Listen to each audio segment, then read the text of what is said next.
Good morning, everybody. We are back. We are back. The show is called TBR SSF Show, which is TBR Solution Sports Forum. It is myself, the Saubrey Boyz Walefatshe.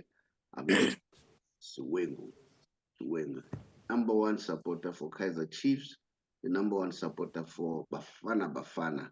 That's Saddam Maake. And Dade Maake, just welcome the viewers. Kiran Dade Maake, because you're way older than me. Yeah. Well, good. Morning, What? comrade, and morning to viewers. Happy Saturday to you. I hope you enjoy the show today. Thank you. Okay, we are just going to move as fast as we can. Let me welcome Lastborn. Lastborn, I'm happy that you are consistent these days. Remember, I started with you way back. It's nice to see you. You know, you and the late Jake. You know what? I still feel bad about Jake, man. That guy he was amazing, man. Very amazing, and he loved this show. Tshepang, welcome to the show and greet the viewers. Let's get moving. Yes, good morning, Mr. Saddam, to viewers out there, and to you also, Mr. Shabalala. Thanks for having me. Now, the quick one, I need to say much appreciated to the people who are subscribing. Our subscription has increased immensely, which is quite good. And thank you so much. And then I see that people are starting to comment again, which is quite good. Thank you so much. Thank you so much, people. Continue to subscribe, continue to like, and then, then tell us where do you want us to improve, because the numbers will help us to grow so that we can improve the product. Guys, today I want us to discuss two things, but quick one. It is alleged, this is a rumors, that Peter may join Kaizer Chiefs. All right. So I don't know what is your take on that one. You guys must be knowing my position by now.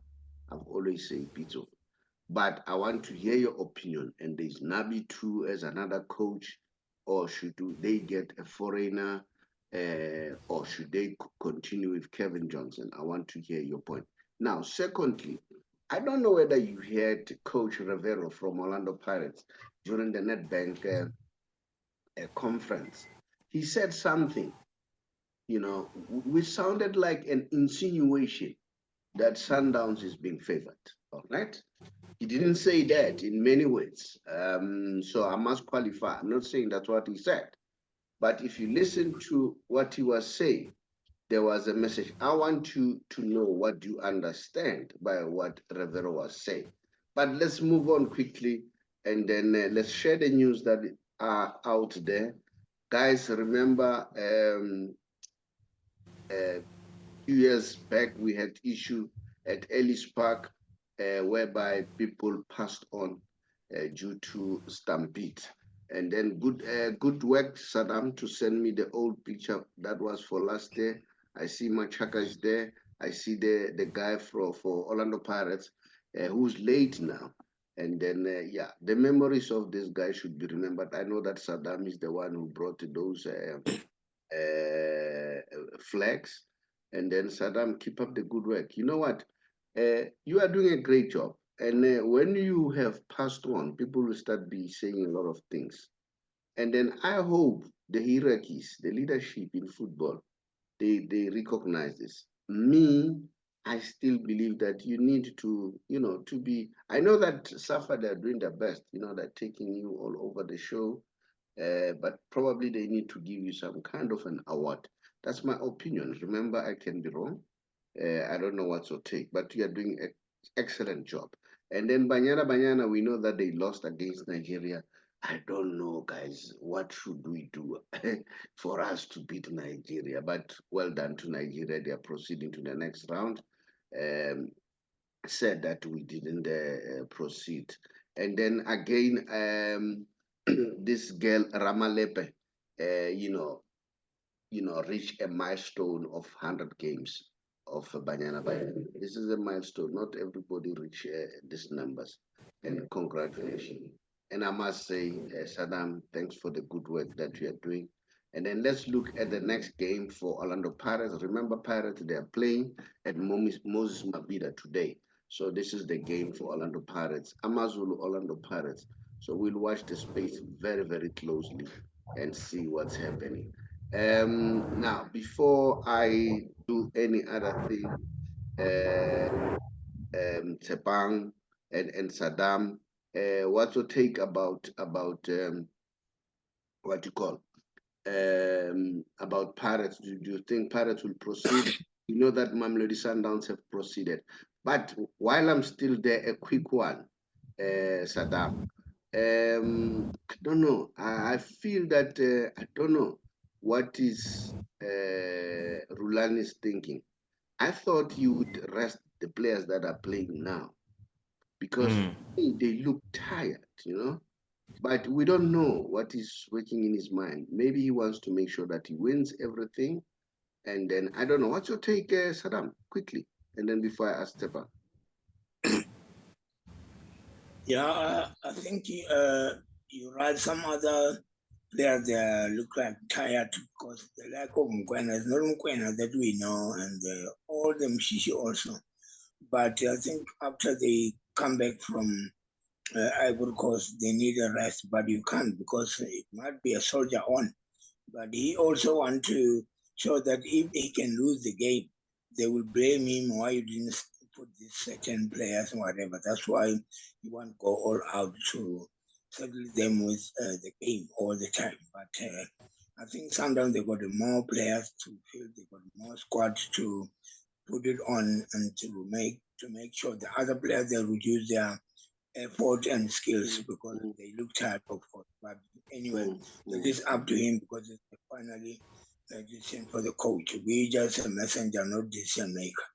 Yeah, Tshepang, a quick one. What's your take about what I've just said now? Before I move on. Yeah, no, I think it's a matter of squad rotation. If there's other players that haven't been playing for a while, and when you have to put them in, sometimes it becomes hard for them to adjust, you know. And with where the season is at the moment, some players maybe take time to adapt, and it maybe might forces the coach as well to probably put on his regular players because he doesn't want to slip up on any points.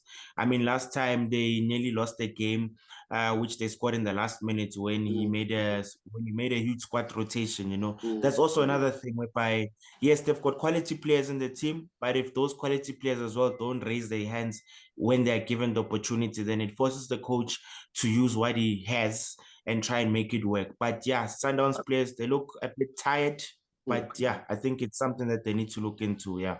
All right, a quick one, guys. I'm saying this man is already man of the season. He's the player of the season. And once again, Saddam, I'll always pay tribute because this is courtesy of you who shared this information with me.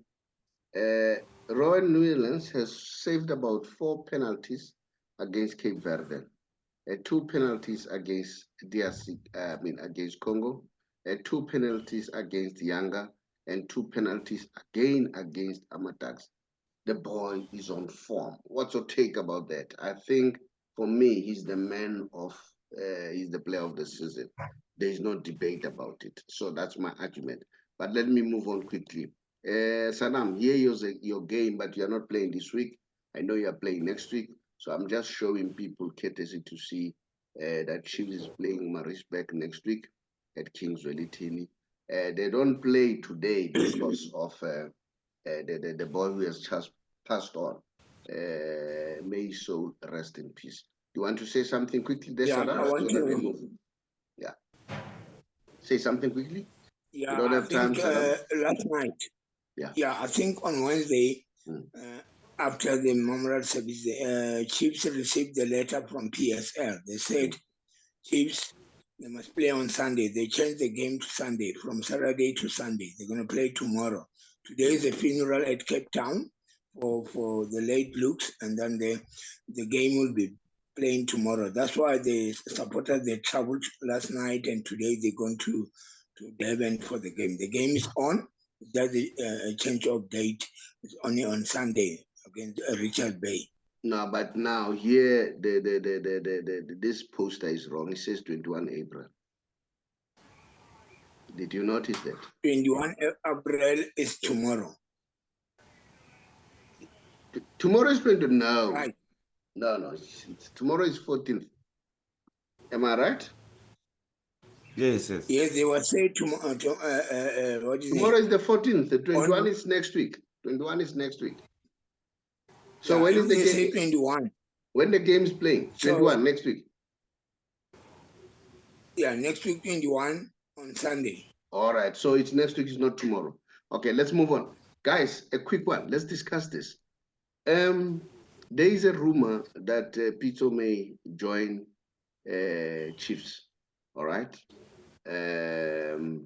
But before I go there, let me share the fixtures of Nedbank, because I think, remember, it's a Nedbank week. We know that what is that? Sundowns, they've already proceeded. Stelis, they are playing Super Sport, and then Saturday Amazulu again on tomorrow. I mean today, Amazulu and Orlando Pirates, and Sunday is TS Galaxy and Chippa United. So those are the games for the Nedbank Cup. So I don't know who's gonna proceed here. I don't know. What's your wish, Tshepang? Are you wishing for Mamelodi Sundowns versus Orlando Pirates in the final? Let's hope they meet. It will make an interesting final. I think, but even if there's still strong competition, they still Stelis are still involved. I see them winning against Super Sport, plus they're playing home. So you never know what might happen. But there's still tough teams out there. In terms of supporters' appetite, that would be a nice one. Sundowns and Orlando Pirates.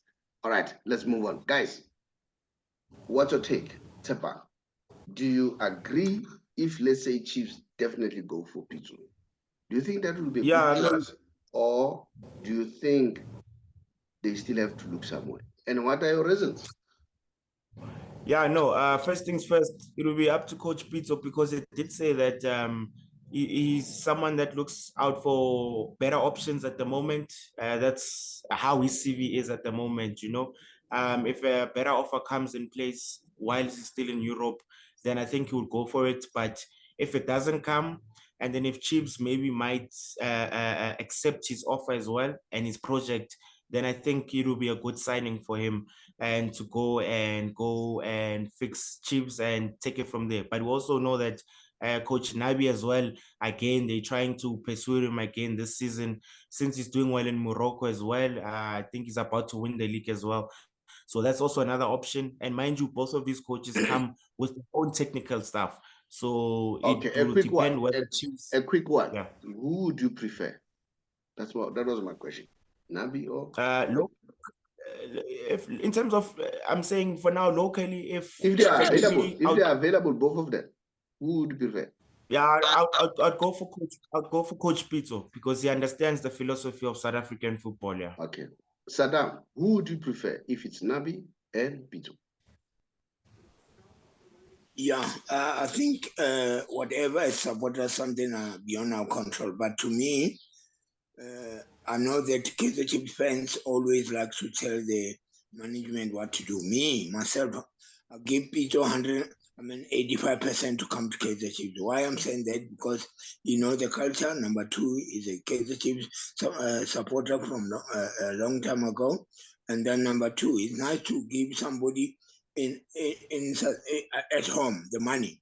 I know Nabi is good, but let's get a package and then afford to pay Pito. Pito will be a last man to coach Kaizer Chiefs, because even the supporters were singing about his name. But now, to me, you know, I don't like to talk about coach whatever, but I say, please, Pito, Kaizer Chiefs management, bring Pito at Naturana, and then our glory days will come back.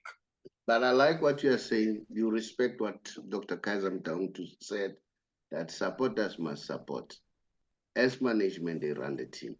Give them space, let them decide. We are just expressing what we wish, but the management will make a decision. Guys, let's go quickly. Riveiro, did you listen to what he said? Riveiro? Did you listen to what he said? Did. Yeah. So yes, what's your take? What's your take about Riveiro, what he said? Okay, on my side,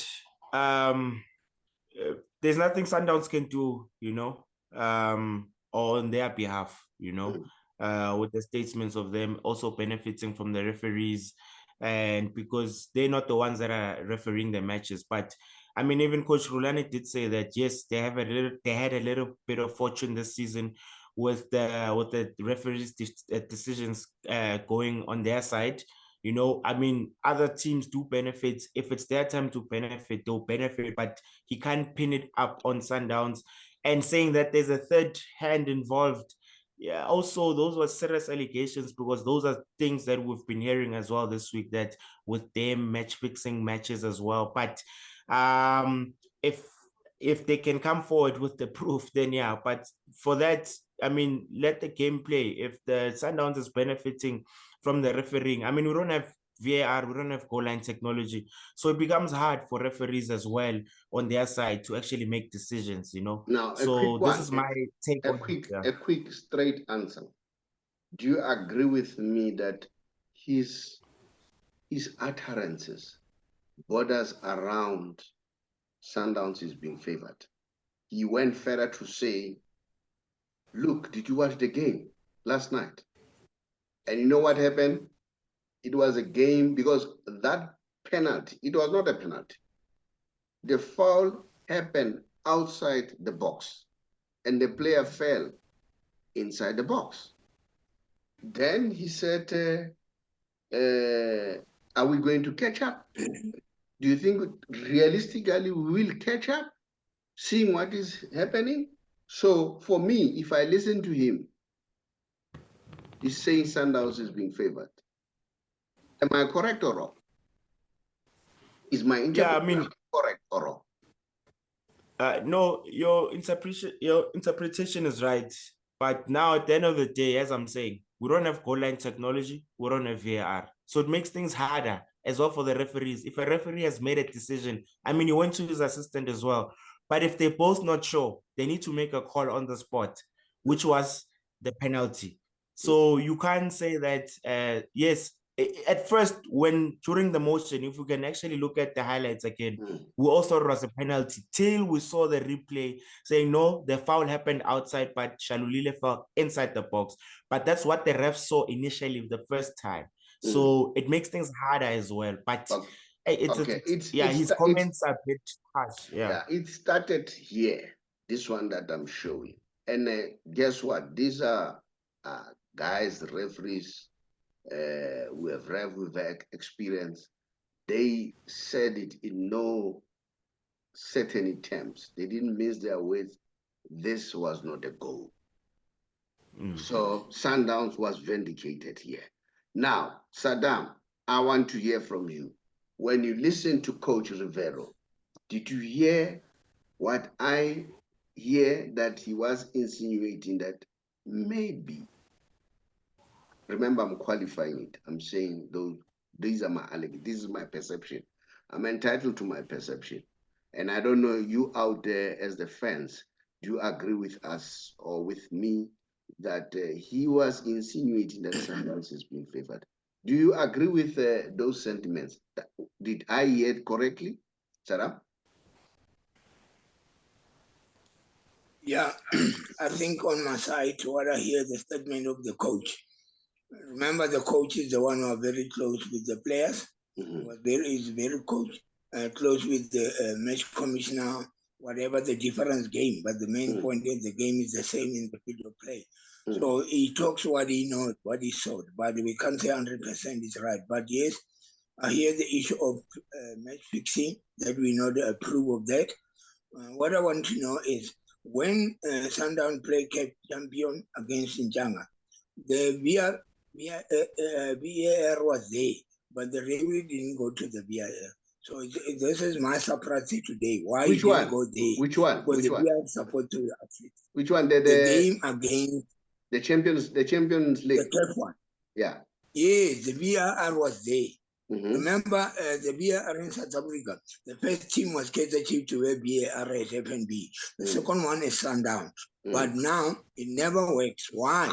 Because we know that the VAR, when it's there, when it's a mistake, the referee must stand there with the two captain and listen, everybody standing quietly until the decision taken. But he never goes there. Saddam, you don't put it correctly. It is not our job. The referee does not go with captains. He goes alone. All right. And the VAR, No, I'm saying the VAR, Saddam, he's got assistants, you know, referees who are watching at the VAR. They are the ones at some point, not all the time, referees go to the screen. Not all the time. It happens even in Europe, everywhere. All right. We quote Europe because they are the people who implemented it. It happened even in the World Cup. Not all the time they go to the VAR. Sometimes they differ, maybe because remember they're talking with the mouthpiece. Maybe those referees in the VAR and the referee, the one who's supposed to take the final decision, were in agreement. So there was no need for him to go there. So you may not insinuate by not going there, he had something. So sometimes they differ. They say, please go and check the VAR. So that cannot be correct. That it was done deliberately, as you probably want to allude to it. And yeah, do you want to say something? I'm not arguing with you, I understand. But as supporters, when you are standing on the stadium, watching the game, when the game stopped, we focus to the referee. The referee was standing there. When I'm saying with the captain, because they want to find out what is happening from the VAR system. But we always saw the referee run to the VAR, come back, show us the sign, penalty or no penalty or offside or whatever, goal. But it never happened. He was talking right there until he takes the decision. Number two, the goal that goes out. Who saved the goal was Zungu. Zungu makes the corner kick, but he didn't even mention the corner kick. He mentioned the goal kick. So I don't want to be so much because they will say maybe I'm jealous. I was talking about it was a surprise for me to see standing there until he made a decision. Who called him? He was talking to the match commissioner from the VAR, but he must run there. When he come back, we also watching, everybody watching, he point with the hands. Penalty or no penalty, goal or no goal. But he was standing there until the end. Okay. Saddam, we are paying Born, shows like this, every media, our job is to educate. All right. So that is why I'm bringing to the supporters' attention to say, not all the times referees goes to the VAR. So they need to understand at some point, referees don't go to the VAR. Having agreed with his colleagues that no, we are on the same page, this is not the goal, so there's no need. But if there is a different opinion, this is my suspicion, that's when they will call him to say, go and check it for yourself. So it was not because he had some intentions. He was listening to the guy that he was talking to. Okay, but I hear to your point. Tshepang, what's your take about that? Yeah, I mean, that's what I'm saying on my side. How I can sum it up is it's difficult when we don't have goal line technology, because with VAR, there's only so much they can do. But as well as even drawing of the lines of our VAR, they don't even have that technology, as in like in Europe, where you need to draw the lines and check whether it's a foul or offside or it's a goal or what, So we just only have VAR just so that the ref can get assistance, but we don't have the more advanced VAR. So I think with that now, I think now they can see that it's really needed, because right now it's just word of mouth, but we really do need this technology, to be honest, to make things easier. Okay, guys, we are not saying anything. We are not saying that's what Riveiro was saying, but we are trying to educate, because whatever, what coaches, players, team owners or PRO, whatever, saying goes to the supporters. So we also have the responsibility to educate both sides. If probably they want to share information with us to educate us more, to understand more, they're more than welcome, because they also have to be given the right to reply. But unfortunately, we don't even have access to those guys. We have tried, so it doesn't work. Guys, I don't know whether there's any other thing that we'd like to say before we leave, but let me just remind people out there to say we are TBR Solutions. or TBR solution. We are dealing with finance. So normally we help people who are GPF members who wants to exit the system, but they are not yet 60. Provided they are 55, then we can be able to assist them to exit without them being penalized, not even a cent, and also show them how can they save on taxation, because everybody's being taxed. Guys, thank you so much. It's your time that you take, and I value it so much. And I value those people who go out there and listen to our show. I'm so happy that Tuesday's show was listened by more than 1,000 people, which is spontaneous without boosting in anything, which is quite good. So yeah, keep up the good work and spread the word out there. Tshepang, bid the viewers farewell. Yes, no, I thank you very much, Mr. Shabalala, and to the viewers out there. To you also, Mr. Saddam. Thank you very much. Saddam? Yeah, Saddam? thank you, Tshepang and comrade. Thank you, Tshepang and comrade. And happy Saturday to everyone. Good luck to Pirates or other team that they play. My dream finally to see Sundown versus Stelis. And then we can support them, because all the time we want Pirates and Sundown. Now is enough. It must be something else. Another thing. Why Stelis? What about Mazul? What about Mazul? Now we know those teams. Amazulu, the last time they beat Pirates was 2013. How many years now? That one I don't take. When Amazulu play Arrows, Pirates play Arrows or Amazulu, I know that what is going to happen. It's like last night, the young Tucks, they nearly make courses, they make their surprises and whatever. But I knew that end of the day, as Tucks is a Sundown reserve. Good luck to Sundown, and then good luck to Sundown again to go to semi-finally. We will support them when the second leg comes here against Experience. But the main issue is Saddam, thank you so much. You are paying along. Thank you.